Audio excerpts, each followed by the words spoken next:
State updates చూద్దాం. తమిళనాడు ఎన్నికల్లో ప్రభంజనం సృష్టించి అధికారంలోకి వచ్చిన టీవీకే నేతృత్వంలో కూటమి ఏర్పాటు కానుందా? అంటే రాష్ట్రంలో తాజా రాజకీయ పరిణామాలు గమనిస్తే కూటమి ఏర్పాటయ్యే అవకాశం అయితే కనిపిస్తోంది.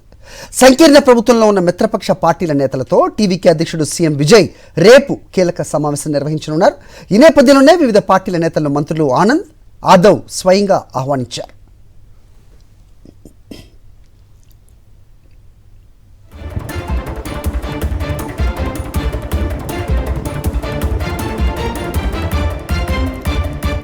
తమిళనాడు అసెంబ్లీ ఎన్నికల్లో టీవీకే 108 స్థానాలు గెలుచుకున్న అనంతరం కాంగ్రెస్, విడుదలై చిరుతైగల్ కచ్చి, అలాగే సిపిఐ, సిపిఎం, ఇండియన్ యూనియన్ ముస్లిం లీగ్ పార్టీల మద్దతుతో విజయ్ సంకీర్ణ ప్రభుత్వాన్ని ఏర్పాటు చేశారు.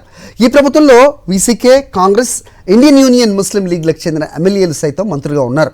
ఈ క్రమంలో డిఎంకే, అన్నాడీఎంకేల ఇరకాటంలో పెట్టే విధంగా దూకుడు పెంచడంతో పాటుగా సంకీర్ణ ప్రభుత్వానికి మద్దతిస్తున్న పార్టీలను ఏకం చేసి కొత్త కూటమి దిశగా విజయ్ ప్రయత్నాలు చేస్తున్నట్లు సంకేతాలు వస్తున్నాయి. ఇందులో భాగంగా ఇవాళ జరిగే ఉన్నత స్థాయి సమావేశంలో ఈ అంశంపై చర్చించడంతో పాటు ప్రతిపక్ష పార్టీల ఎత్తుగడలను ఎలా చిత్తు చేయాలనే అంశంపైన కూడా డిస్కస్ చేయబోతున్నారు.